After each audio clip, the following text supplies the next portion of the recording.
Your role doesn't align with our corporate structure, Caroline explained during a brief Zoom call. Your department is being consolidated. My name is Dustin Hale, 44 years old, Senior Development Director at Red Forge Technologies in Boulder, Colorado. For 12 years, I had built systems and led teams that transformed us from a struggling startup into a respected name in energy solutions. Every major platform we created, every innovative process, I had my fingerprints all over them. I didn't argue or display any emotion when Caroline delivered the news. I simply asked about the transition process and logged off professional to the end. That was 3 weeks ago. Today, I sat in my home office reviewing the non-compete clause in my contract. The language had loopholes, big ones. The acquiring company's legal team had been sloppy, probably assuming that employees from a smaller firm wouldn't notice or have the resources to fight back. Their mistake.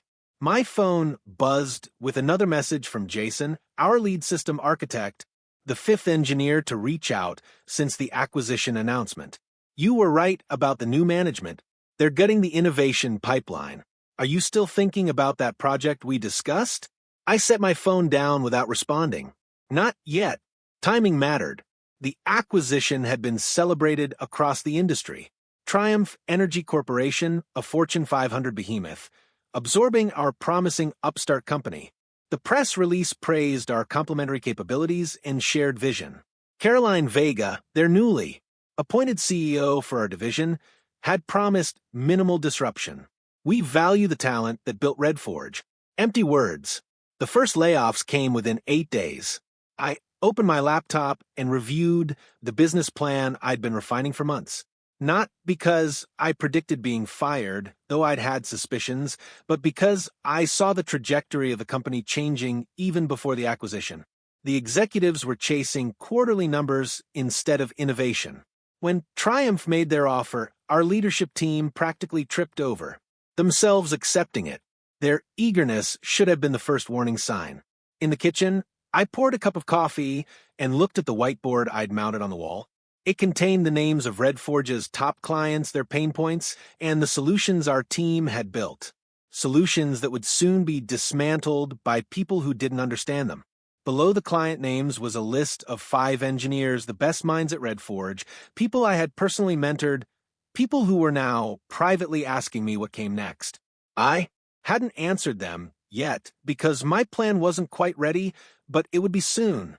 I had joined Red Forge when it was just 11 people working out of a converted warehouse. The founder, Harold Thompson, had a vision for revolutionizing commercial energy monitoring systems, but lacked the technical framework to execute it. I created that framework, building our first viable product, working 80-hour weeks, while my marriage slowly collapsed under the strain. "You're married to that company," my ex-wife said. During our final argument, she wasn't wrong. For over a decade, I declined offers from larger competitors with better salaries and benefits. Harold made me feel valued. "This is your company, too, Dustin," he would say. We didn't have formal equity agreements, a mistake I now recognize. But there was always the promise that loyalty would be rewarded when the company succeeded. Then Harold developed health problems 3 years ago, and his son Tyler took over. Tyler had his MBA from an impressive university, but lacked his father's passion for the work. He focused on making Red Forge attractive for acquisition rather than building something lasting. The culture shifted. Quarterly metrics replaced innovation goals.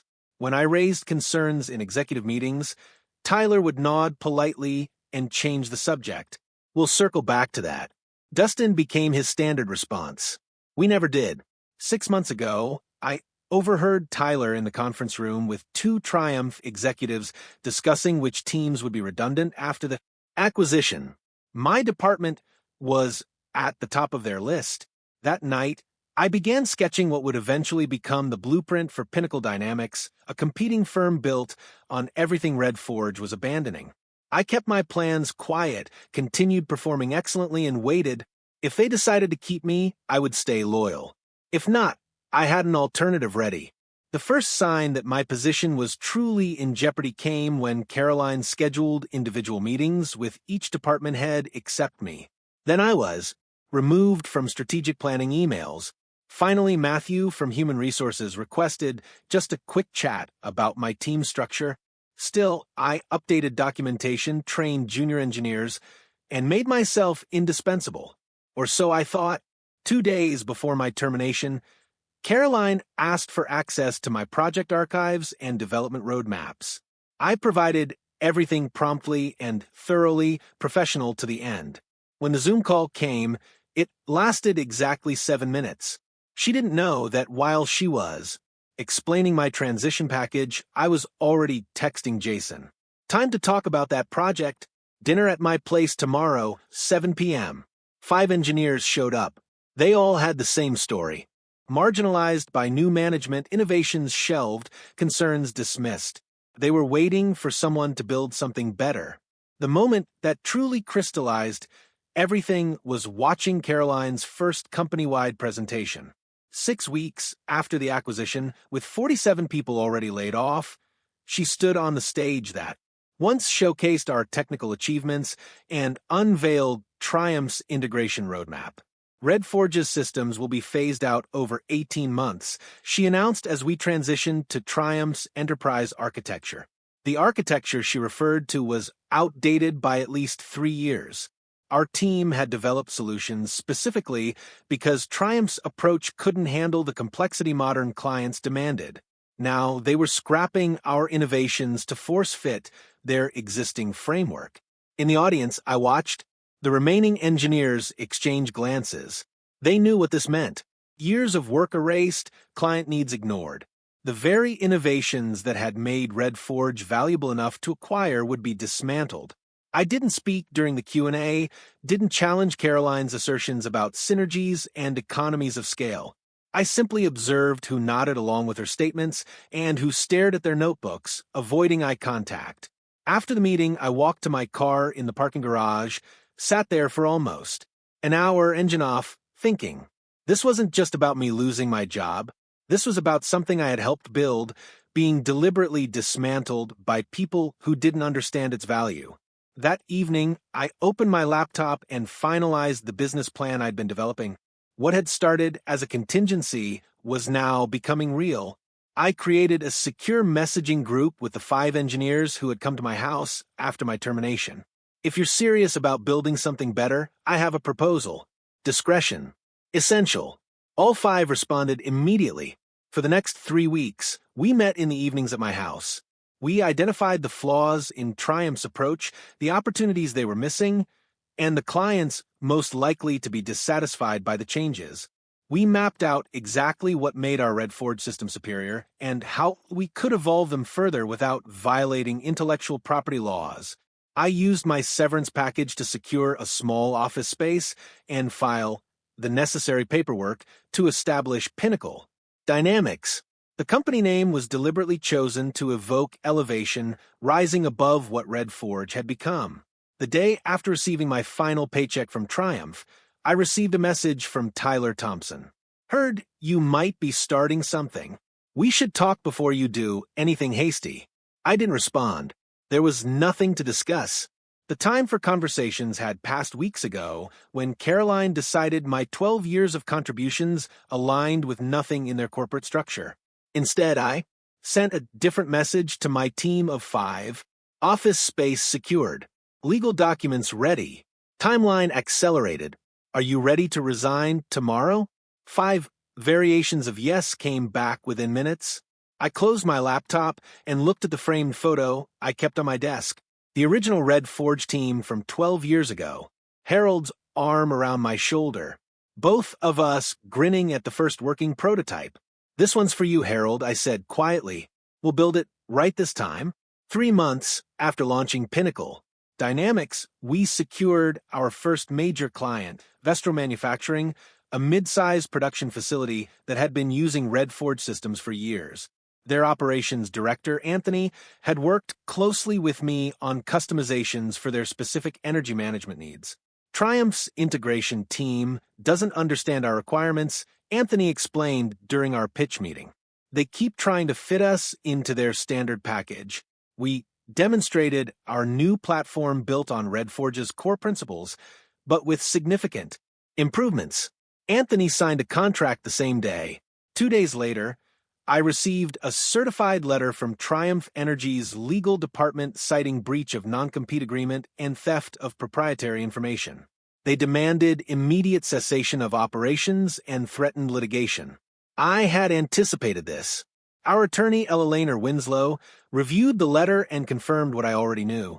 Their non-compete is poorly constructed. They reference energy management solutions too broadly, and they have no evidence of proprietary theft because there isn't any. Still, fighting a Fortune 500 company would drain our limited resources. I decided to approach the situation directly, requesting a meeting with Caroline. She agreed, perhaps believing I would be intimidated. We met at Triumph's gleaming downtown office, the Red Forge logo now relegated to a small corner of the reception area. "You understand this can't continue," Caroline said as soon as we sat down. "Your company directly competes with technology you helped develop while employed here. The technology one developed while employed here is being phased out according to your own integration roadmap," I replied calmly.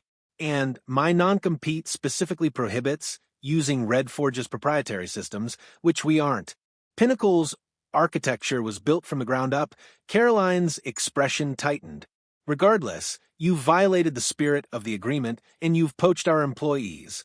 Former employees who left voluntarily after the acquisition changed their roles.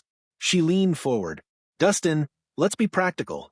Triumph has virtually unlimited resources for litigation. You have, what?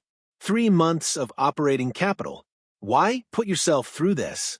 We could bring you back as a consultant during the transition. 2-year contract, excellent compensation." There it was, the trap. They didn't want to reinstate me. They wanted to bind me legally while they neutralized any competitive threat. 3 substations experienced monitoring failures, creating gaps in regulatory compliance data.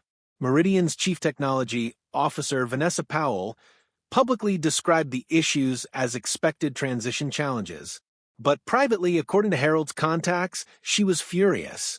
2 weeks later, when the second phase caused a 4-hour reporting blackout across an entire service region, the situation escalated.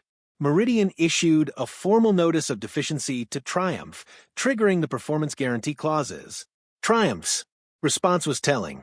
They assigned blame to inherited architectural limitations from Redforge. They were setting up a narrative to void the performance guarantees by claiming the original system was defective. That was the opening we needed. I drafted a detailed technical analysis demonstrating how the failures stemmed not from Redforge's original architecture, but from Triumph's incompatible integration approach. Harold delivered this document personally to Vanessa Powell. 3 days later, I received a text message from an unknown number. "Coffee tomorrow, 2 p.m. West Side Rowers." It was signed simply VP. When I arrived at the cafe, Vanessa was already seated in a corner booth. She got straight to the point.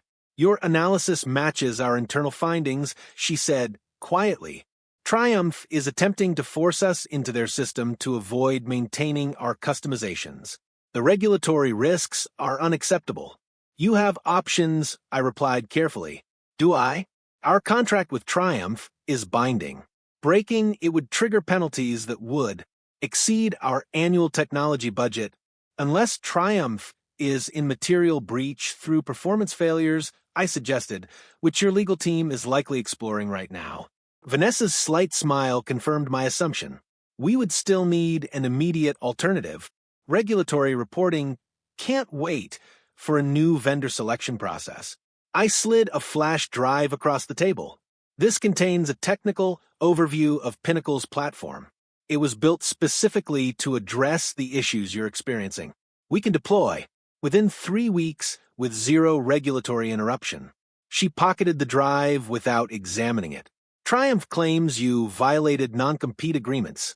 They've made that claim, yes, but their legal position has significant weaknesses, which our counsel has documented." I provided a second flash drive. "This contains our attorney's analysis. Your legal team will find it illuminating. Vanessa nodded once. I'll be in touch. 2 days later, Triumph announced an emergency stabilization of Meridian systems, effectively admitting their integration approach had failed. Their stock dropped 8% by market close.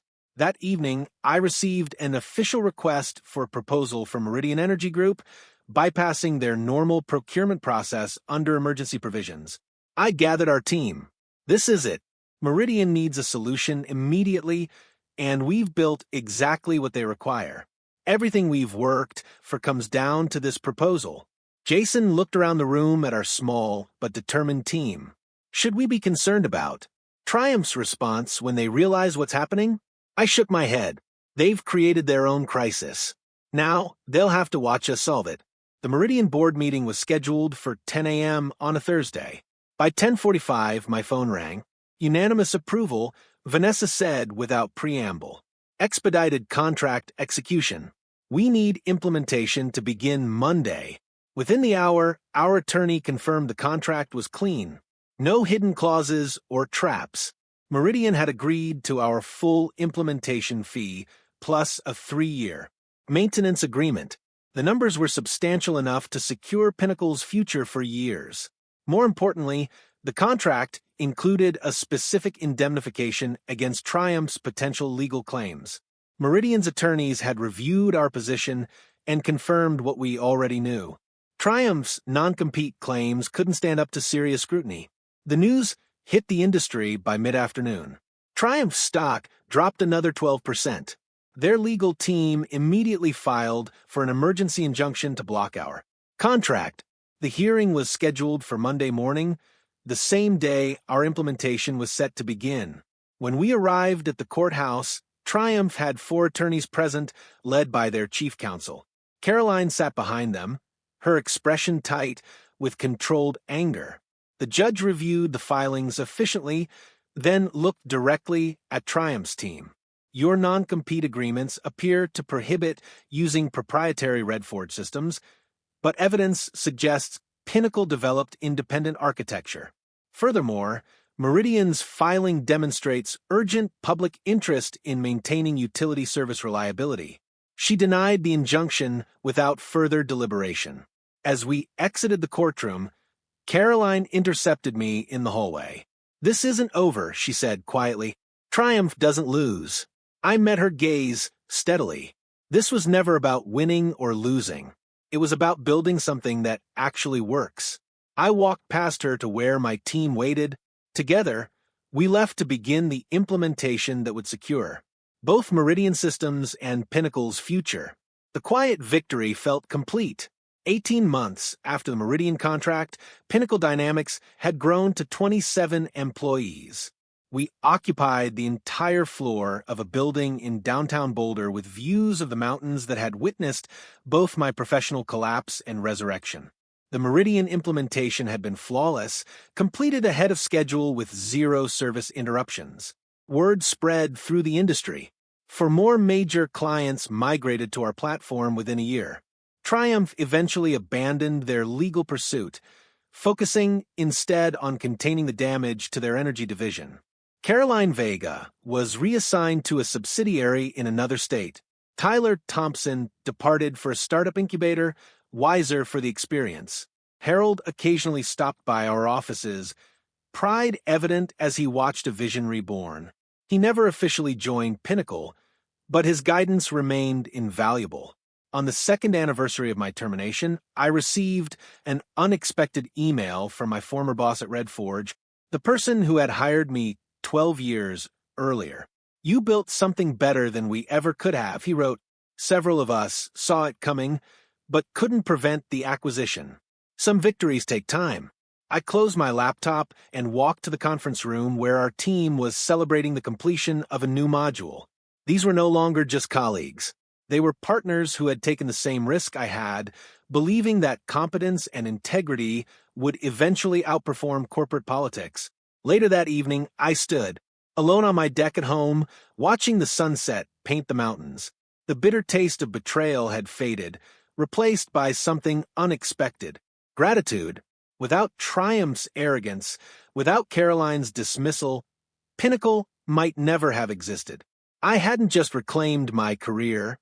I'd built something more aligned with my values than Red Forge could have become under Triumph's direction. Sometimes getting pushed out of the wrong place is exactly what you need to find the right one.